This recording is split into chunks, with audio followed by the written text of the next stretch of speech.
The first organization you ever belonged to wasn't a company. It was your family. Before you learned how to write an email or sit through a meeting, you already knew how a group of people decides who gets heard, who gets blamed, and who has to fix things. You learned the rules of that system before you had language for what a rule even was, and you never actually left it. You just started applying it somewhere new. Your manager isn't your parent. Your team isn't your family. But your nervous system was never told the difference.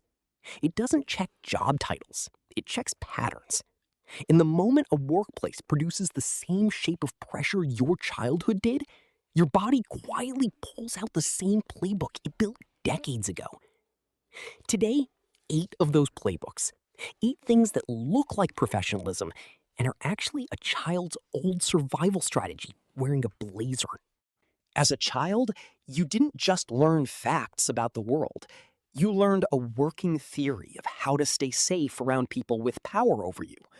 Was it safe to have needs? Was approval conditional on performance? Did mistakes get met with patience or withdrawal?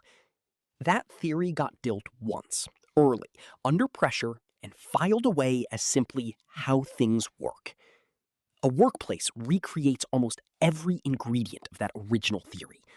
A boss holds power over your income, the way a parent once held power over your safety. A review is a report card with your name on it.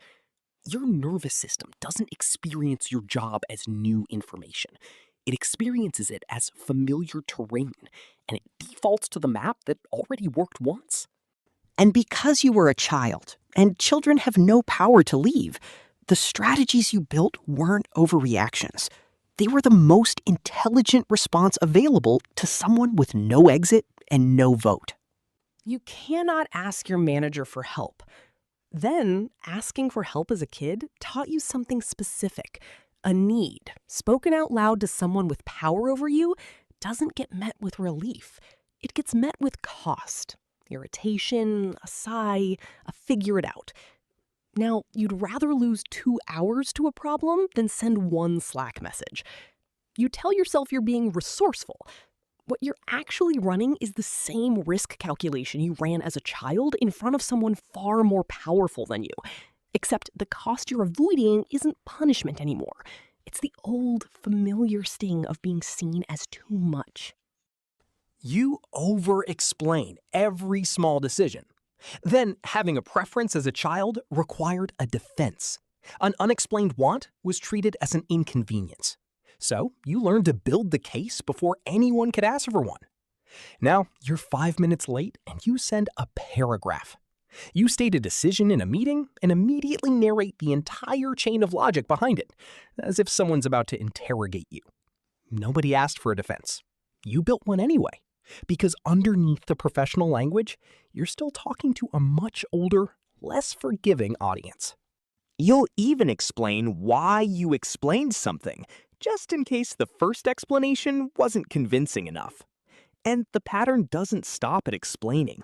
It shows up again the moment you take up space at all. You apologize for things that were never your fault. Then, your presence itself sometimes felt like it cost something. A parent's attention, a parent's thin patience. So you learned the safest way to take up space was to constantly announce you were sorry for taking it. Now, you write, "Sorry to bother you," before a completely reasonable question. You apologize for a 2-day-old email you never got a reply to, as if the silence was your fault. It isn't politeness. This is a much older sentence, translated into office language. I'm sorry for needing anything from you at all. You say it in the subject line, in the first sentence, and again at the end, just to be sure it landed. You cannot say no, so you absorb everyone else's work. Then, saying no wasn't a neutral option. It risked the one thing that felt most fragile, the approval of someone you depended on for everything. Agreement was the safer transaction. Now, you're the one who takes the extra project nobody wanted, covers the shift nobody could cover, says yes before checking your own capacity. Your calendar is a museum of other people's yeses that became your workload. By Friday, you're the one still working while everyone else has logged off, and somehow it still feels like your choice. It's a child's old strategy for staying wanted, still running quietly behind every invite you accept. Sign 5. Praise from your boss makes you flinch, not land. Then, if approval at home was rare or inconsistent, actually trusting good news never got much practice. Praise that later got taken back hurt more than praise you never let yourself believe in the first place. Now, your manager praises a project in front of the whole team, and your first instinct is to shrink it.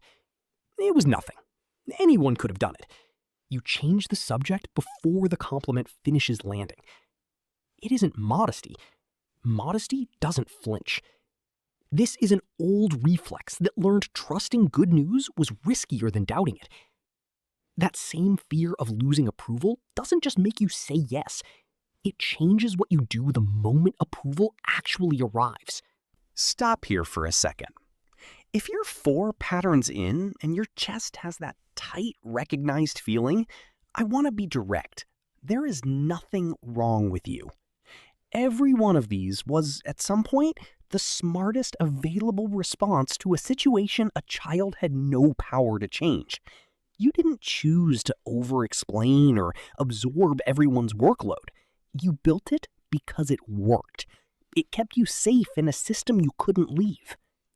The problem was never that you adapted. The problem is the adaptation never got the memo that the emergency ended. That's not a character flaw. That's just what nervous systems do. They keep running the strategy until someone, usually you, usually now, teaches them the war is over. This isn't about willpower. It's about finally giving your nervous system the update it never received. 5 more. Stay with me. Feedback feels like a verdict, not information. Then, when approval depends on performance, correction stops being neutral. A parent pointing out a mistake isn't just information. It's a referendum on whether you're still good, still wanted. Children in that environment learn to hear every correction as a verdict on their entire worth. Now, a 2-line note from your manager can rearrange your whole afternoon.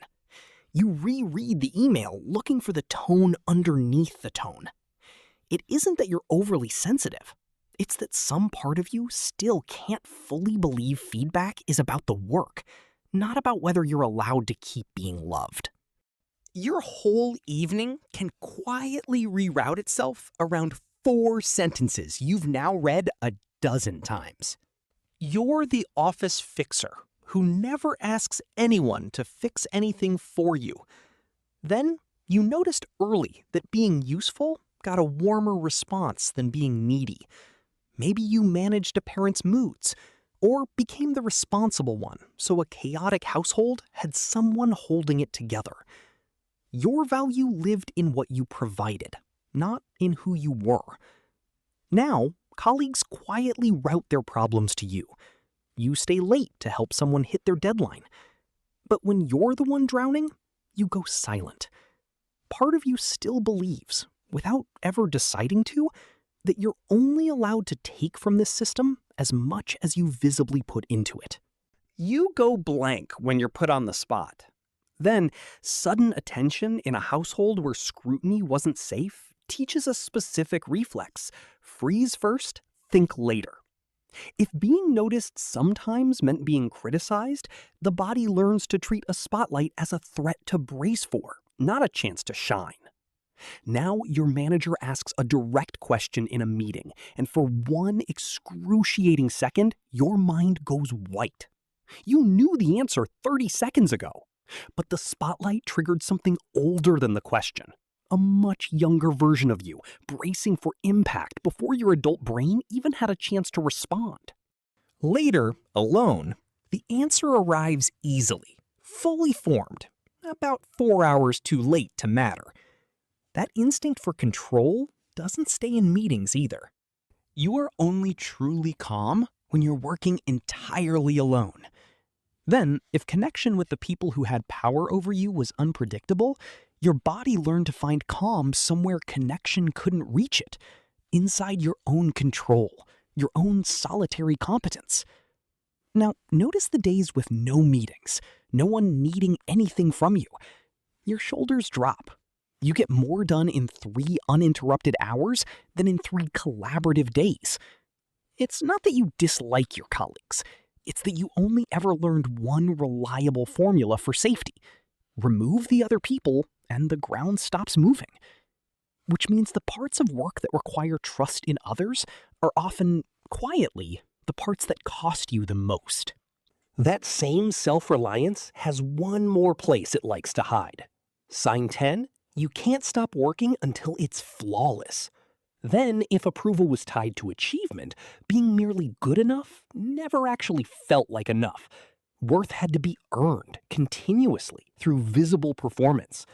Now, you rewrite the same email 4 times before sending it and stay an extra hour polishing a deck that was already fine. Rest, while a task is technically still improvable, feels less like relaxing and more like getting away with something. It isn't perfectionism in the tidy, productive sense people compliment at interview. It's an old arithmetic. If you're flawless, you're safe. If you're merely fine, you might not be enough to keep keeping. Look back at the list. Hypervigilance around your manager's mood, over-explaining, compulsive apologizing, absorbing work you never agreed to, flinching at praise, reading feedback as a verdict, fixing everyone but yourself, freezing under a spotlight, perfectionism that never quite lets you rest, and a calm that only arrives once everyone else has logged off. They're one story from 10 angles, not 10 separate quirks. A child who learned that needs were risky and being useful was safer than being real, grew up, got hired, and brought that entire operating system into a building that still, to your nervous system, sometimes feels exactly like home. None of this makes you bad at your job. In most cases, it means the opposite. You're the reliable one, the low-maintenance one.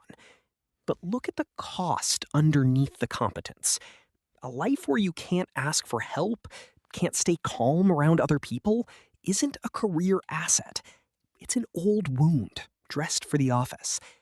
You don't heal this by performing better. You start small, sending the message before you've rehearsed it, letting "I don't have capacity for this" stand, and surviving the silence after. Letting one piece of feedback be information about a document, and nothing more than that. You built these patterns to survive a system you had no power to leave. That system is gone now.